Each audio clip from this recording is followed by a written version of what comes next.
crush your enemies, see them driven before you, and to hear the lamentation of their women. That is good.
be so kind, would you mind introducing yourselves?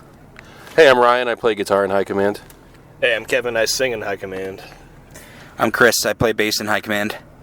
And right now we are parked across the street from Saint Vitus Bar, where you guys opened a show for Black Tusk, Whores, and I forget, White Nails. White Nails. Yeah. And you guys were, if I'm not mistaken, you guys were a last-minute addition to the show, right? Yeah. George, the co-owner of Saint Vitus, has been hitting us up for a little bit, and he wanted us to come out, and we booked this tour through our friend Hassan, and they kind of did like a back and forth, and we told him the date we're going to be in New York City, and he finagled some stuff and added us to this tour package so he could come down and see us play. So thanks, George. Appreciate it. Yeah. Thank you. Yeah. I mean, you guys are an interesting addition because most of the bands here tonight are some kind of like slow, groovy, stoner rock, doom rock kind of thing, and you guys are... We're the odd ones out for sure, yeah, but I think people dug it, yeah. Yeah, sometimes that's good. It'll break it up a little bit, you know? Yeah. I like playing mixed bills. I mean, keeps it interesting, you know what I mean? Yeah. How would you describe the music you make? I'd say it's like probably like a Bay Area thrash mixed with like probably some Merciful Fate and, you know, a little tinge of New York crossover. So Cro-Mags, Leeway, that kind of stuff, but yeah, we're pretty much across the board like a crossover thrash band. Yeah. Just, you know, just dark, brutal thrash metals. Thrash with a lot of like E-string chugging kind of stuff? Yeah. Oh, yeah. Yeah. Lots of that. Lots of that. That E-string's very important for us. We have, Kevin would probably talk about this better, but we do like kind of like a fantasy-inspired lyric that like everything that we write about is like a continuous story. Okay. I don't know if you want to... Yeah, I mean, just started off in the demo, like, I've like wrote lyrics in bands before and just like never really got much fulfillment from it, so I just decided to like, you know, just get kind of wild and like write some fantasy stuff. Like, it makes it more fun for me, you know what I mean? It's just like barbarian, like warlord shit. Yeah, like sorcery. Yeah. Very Conan inspired, Yeah. you know? Nice. Yeah. So, I mean, is it literally like a Conan script, or? No. I mean, it's not. Like It's basically he made up his own world and like writes a continuous story. Like everything everything we've done has like a theme to it. Yeah. So like the full album that we're gonna come out is gonna have like a full story to it. Yeah, you know what still I mean? working on it. Yeah. But Cool. it should have a continuous story. You know what I mean? We'll talk about the album coming out in a little bit. I would like to talk about your history a little bit. When did you guys form, and I don't know, what were your intentions? What did you set out to accomplish?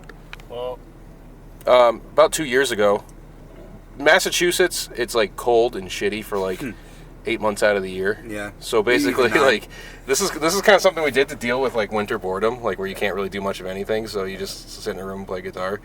But yeah, this is probably maybe collectively our first go at an actual metal band.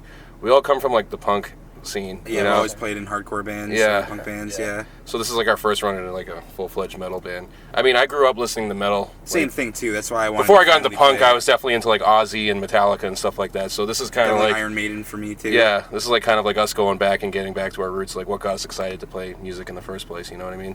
yeah. Yeah. And we've known each other for years through like, you know, the punk scene in Worcester. We all Yeah. played in bands. We all knew each other. We've all So played in separate bands, but if I'm not mistaken, this is the first band that any of us has played together in. yeah. So I just knew these guys. I knew they were really talented, and I kind of like.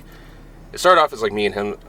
It was our idea, and then we kind of added these guys as we went. And we knew that they were fucking like probably the best musicians we knew. So I'm glad to have them in the band. Yeah. Did you already have a clear idea of what kind of music you wanted to make? Yeah, me and Kevin have been talking for a while about doing like a fantasy-inspired, like, you know, metal massacre comp worship band. So Nice. I think we're hitting the mark with that. So I'm pumped on it. I'm excited to keep writing and playing songs. You know. Yeah. I mean, I'm of the age, you could probably tell from looking at me, but I grew up on thrash the first time around, so it was a lot of like, you know, Metallica, Megadeth, Slayer, stuff like that. And so it was interesting to me when, you know, like maybe 10 years ago, I started seeing a lot of bands, I guess, maybe slightly older than you guys are now, but, you know, like really young bands, like bands much, much younger than me, playing this music that I grew up on. Yeah. Where does that impulse come from? What is your fascination with that era and that music? You know what it was? It's probably just because it's like some of the first stuff I ever listened to when it came to like aggressive music. Like, it's hard to deny that Metallica was like, you know, probably everyone's first dabble in. I mean, when you think of a metal band, like Metallica is probably like the most accessible band. Yeah, accessible is a good Yeah. word. Yeah. Yeah. It's all Because over I mean, the radio, Black TV. album is just playing all over the radio, or Ozzy and stuff like that. And then, you know, you kind of dig a little deeper into Metallica's catalog, and you realize that the first 4 albums sound a lot different than Black Album On. Yeah. And then like, well, wait a minute, I actually like the first 4 albums a lot more. And then like, oh, I find out about Bury a Thrash, and then so it just came around like just as like a child growing up listening to trying to learn guitar. Yeah.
How soon after you guys formed were you writing material and recording? Pretty much right away. I think we recorded 6 months after we first started practicing. Yeah, I think we started practicing in the winter, and then in June we recorded a demo. We played like a show, like one live show, but that was just to see if we were tight enough to get ready to like do the demo. And then we probably like 6 months after, like we spent the whole winter in our cold practice space, so it didn't really work beating the cold. But yeah, I'd say 6 months later we were recording in Boston. Okay. Where did you record? This is a guy, his name's Cece. He plays in a lot of metal and punk bands in Boston, and he has like this little practice space studio, and it was all done in like this room that's probably like maybe... Yeah, it's called the Pain Cave. Yeah. Yeah, this guy Chris Corey. And he's like kind of like been renowned as like a guy that like not only puts out quality music, but like records quality music, so... He also listens to the same kind of stuff, so he already knew what we wanted to do, and like that's always really convenient. Yeah, it makes it a lot easier when you have a guy that knows what you want to do.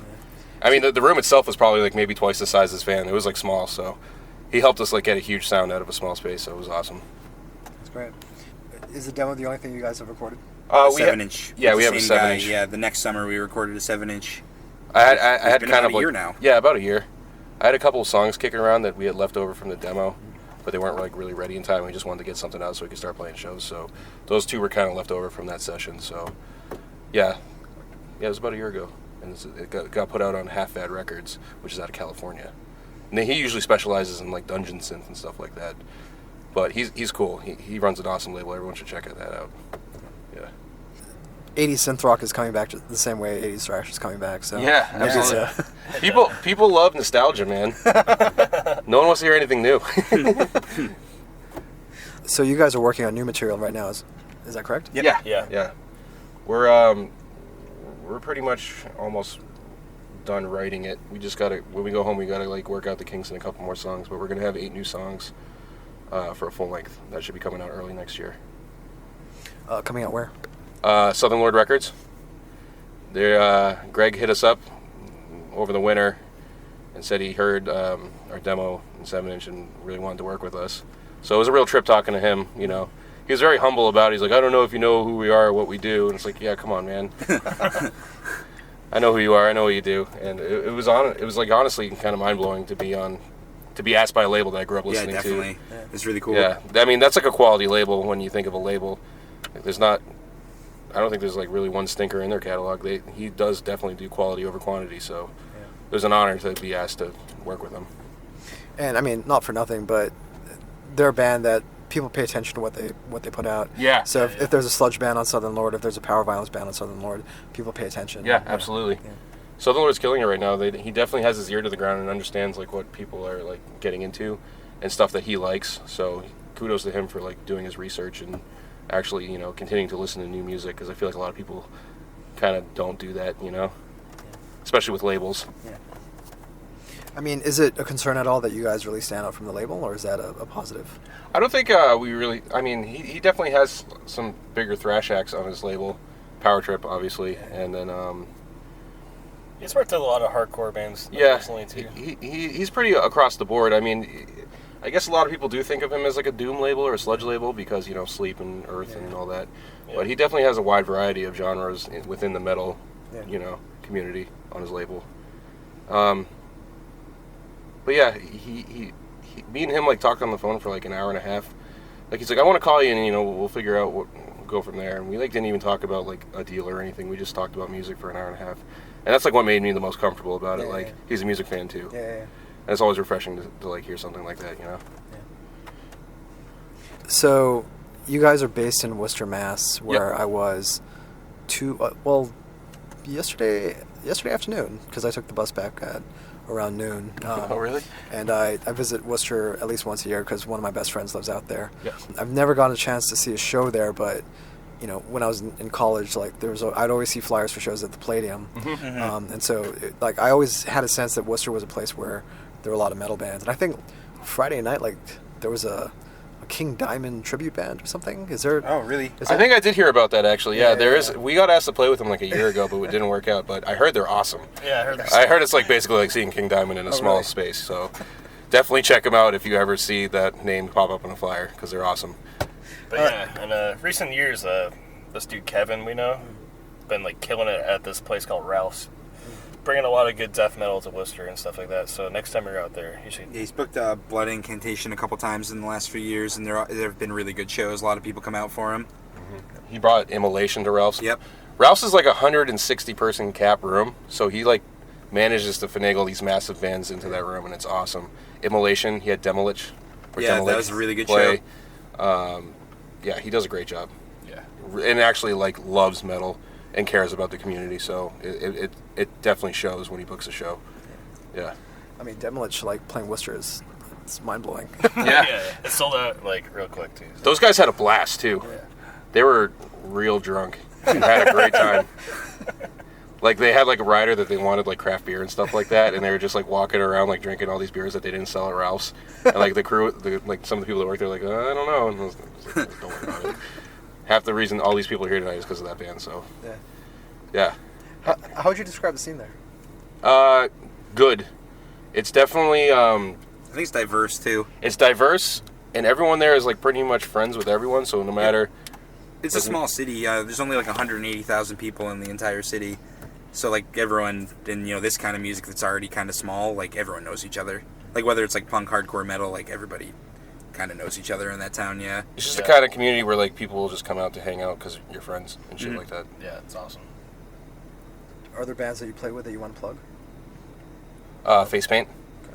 Face Paint is a really cool dirty rock and roll band that he plays bass in as well. Yeah, it's another band that I'm in. There's this band Eaton from Worcester. It's a grind band. They're incredible. They're super, super talented dudes. It's like the second coming of Asssuck or something like that. They're amazing. They're very good live, yeah. The drummer's incredible. Tim is like one of the best drummers I've ever seen. He's like a Berkeley graduate and for some reason loves grindcore. So applies all of his like musical knowledge to drums, grind drums, so it's incredible to watch him. Uses his powers for evil. Yeah. There's a band Altar of Ash I really like from Worcester as well. It's kind of like a sludgy, maybe like a little stoner influenced metal band. Yeah, they're really cool. Yeah. I think they're recording soon too. And of course CX. Oh yeah, CX. CX, yeah. CX is awesome. If you like speed metal, if you like Exciter or Razor or any of those Canadian maniacs, check out CX. Our other guitar player plays guitar in that band too, and it definitely seems like you just took a time machine back to like 1983. Like the singer wears spandex and like screams real high. It was sick. There's also some like cool experimental stuff, like synth-driven stuff, like the Oracle and this band Somber Arcane that just did like a record release there. They're fucking cool.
this is the last day of the tour for you guys, right? Yeah. It's been 20 days. We went up through Canada, down the Midwest to New Orleans, and then back up the East Coast. So it's been a long one. We're going home. Nice. Yeah, I'll be home tomorrow. Yeah. Say hi to Mike for me. Tell me about this tour. Specifically, tell me about playing New Orleans. Oh man. Yeah, you talk about that. New Orleans was a trip because the guy who helped Hassan, who helped us book this tour, was like, dude, I don't know, like this guy's not really talking to me, but he says there's a show. It got moved from the place you're gonna play to this other place, and we're like, oh my god, what are we getting into? Because it was like a 6-hour drive from Memphis. There's no flyer online. There's no flyer. There's like no information. Like I texted the guy myself, and I was like, hey, what's up? He's like, load in at 5:30. I'm like, okay. Is there any other bands playing? He goes, yeah. I was like, all right. So All the important information. Yeah, he said 5:30. Yeah, that's all I heard from this guy. And I was like, well, this is going to be terrible. So we make the 6-hour drive down from Memphis to New Orleans, and we're like, well, we have no expectations for this thing. And then we get to the venue, and it's like this hole-in-the-wall place in the middle of like the hood of New Orleans. And we're up north, boys. We don't see the palmetto bugs that they have, and we're starting to see those. And we're like, oh. But we walk in, and like the guy's like, oh yeah. He's like all fucked up and hungover. He like definitely doesn't want to be there. And we're like, hey, what's up, man? He's like, oh, hey, nice to meet you guys. And he's like, yeah, it's like this 40th birthday party for this girl. And I'm like, okay.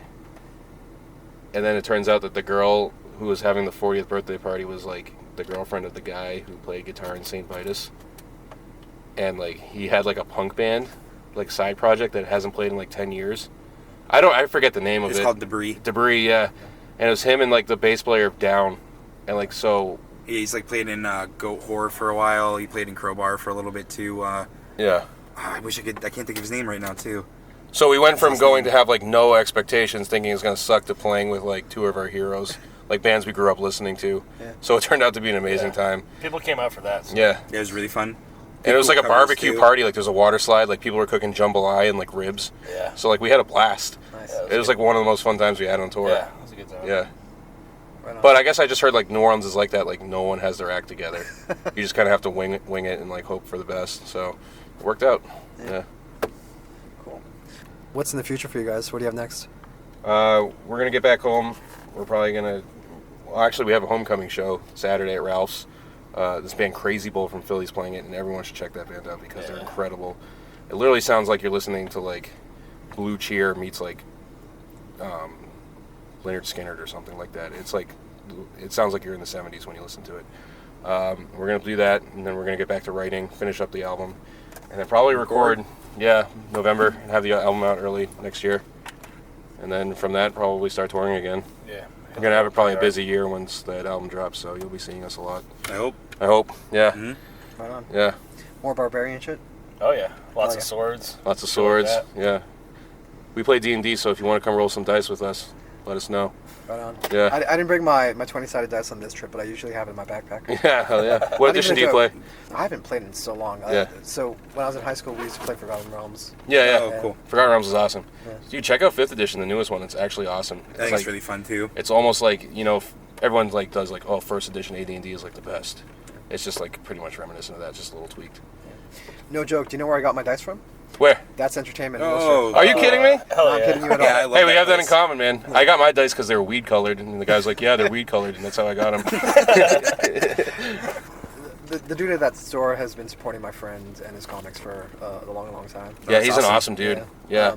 And so we stopped by and we were looking at some stuff, and I saw some dice, and I was like, fuck it, dude. I could always use some 20-sided dice. Yeah, I don't know what I'm going to use it for, but I can always have those in my backpack. The city of Worcester actually changed the name from on the street next to That's Entertainment to Lois Lane.